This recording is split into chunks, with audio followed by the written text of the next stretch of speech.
In today's video, we're going to be looking at Uberliss in the color Pink Rose. So the interesting thing about Uberliss is that they are a bond sustainer and a hair dye in one. So if you have damaged hair, this product is kind of geared towards you. It essentially is supposed to repair the bonds within your hair to help it feel more healthy. So I have my swatches labeled 1 through 12, but that is not synonymous with hair levels. I'll be doing like close-ups and pictures and stuff at the end of the video, so the numbers just help us keep track of each swatch. They are human hair swatches, but the only one that is virgin hair is the number 4 black swatch. The rest have probably been dyed or bleached at some point in their existence. So 1 is green. Red and green are across from each other on the color wheel, so I wanted to see how well the pink would maybe cover the green. 2 is gray. 3 is a natural red. 4 again is black, and then from 4 to 11 we have a range that goes to platinum blonde, and then number 12 is like a toned version of number 11. So of course I'll be taking the dye directly from the container and I'll be putting it at the top of each swatch. Some people do like to dilute their dyes, so I'll do a diluted version at the bottom of each swatch. Please keep in mind everyone's hair is different, which means everyone's hair will take dye differently. So just use my video as a reference for how this could possibly turn out for you. Also, I've noticed that monitors and screens will make colors look different enough. That could also play a part in how the dye turns out on you versus how it looks in my video.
For the diluted section, we're going to do a 4-to-1 ratio, and that's going to be 4 parts of diluter to 1 part dye.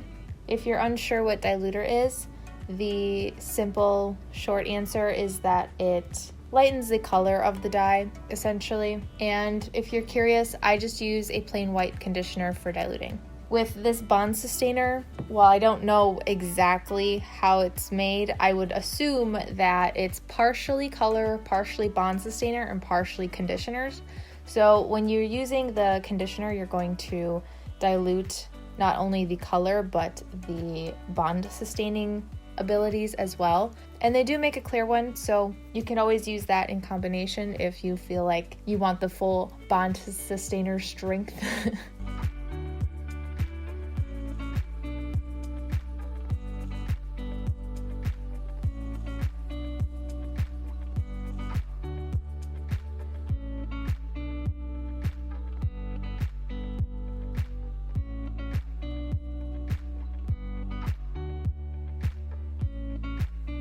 Alright, I'm gonna let these sit for about 3 hours. I will then rinse them out, and when they're done, I will meet you back here.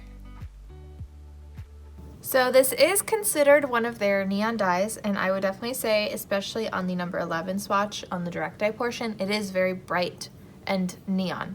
I did try it under a UV black light and it did not react, so it's not neon in that way. Also, I think the company, maybe like in the warehouse or something, accidentally got glue on this part of the hair, and I tried to get it off before and it wasn't really coming off, so if you're wondering what that is, I'm pretty sure it's glue.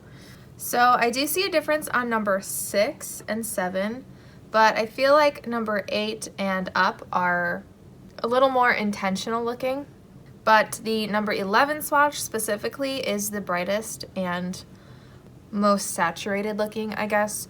So if you want that neon quality out of this dye, I would recommend bleaching your hair as light as you can. On the direct dye swatch for number 1, it turned like a darker muted pink. And then the diluted section, it does look a little bit more neutralized, like it doesn't look as green as it did before, but it does still look green. The number 2 swatch, that one looks the most cool tone out of all of these. And on the gray, it looks almost a little bit more like softer. Number 3 kind of looks like the number 7 swatch on the direct dye portion, and then they both didn't really dye much on the diluted section. I think because the number 3 already had like a slightly more red leaning hair tone, it did hold some of the pink in the diluted section compared to like the number 7, but I feel like the difference is pretty minute. So I wanted to do some comparisons. The first comparison I wanted to do is Iroiro in the color Neon Pink. This is comparable to number 12, number 11, number 10, and number 9. So obviously on the number 11 and 12 swatches, this is very different looking. I think this is one of the other more pinky neons I've done. Like I said, some of the other ones I've done usually lean a little bit too warm toned, but I did feel like on the 9 and 10 swatch they weren't as far off as they are on the lighter swatches. But if anyone was curious, the Uberliss one in certain lightings does look kind of bright and neon, but it's not quite like highlighter neon the way that the Iroiro Neon Pink is. Even on the diluted section for number 12, it's like some angles, it looks like fluorescent. It's crazy how bright this is. It's very pretty. So if you're looking for a pink that's brighter, more close to a neon, but not quite a neon, the Uberliss might be a good choice for you. And the other comparison I wanted to do today is Lime Crime in the color Strawberry Jam. This is comparable to number 12, number 11, number 10, and number 9.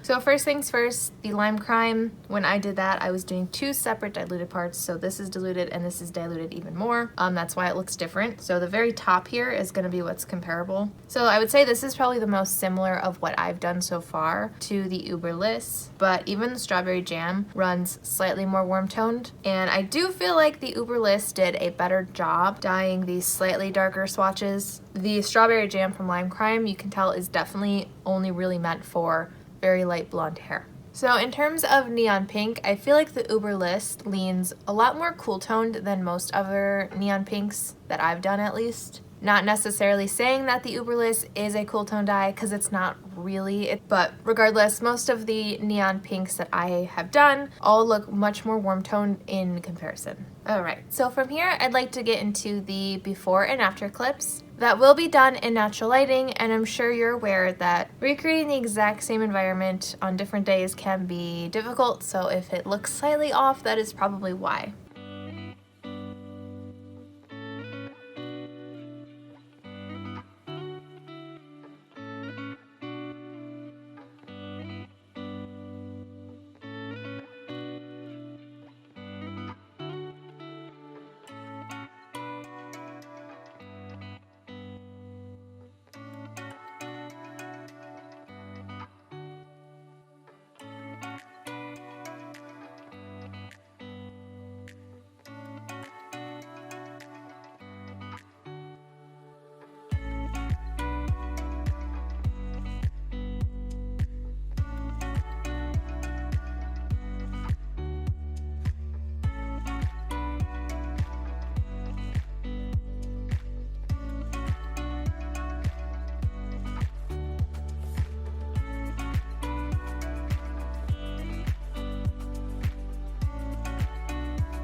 I hope this video helped. If you have a request, I do have a link below to a Google form you can fill out.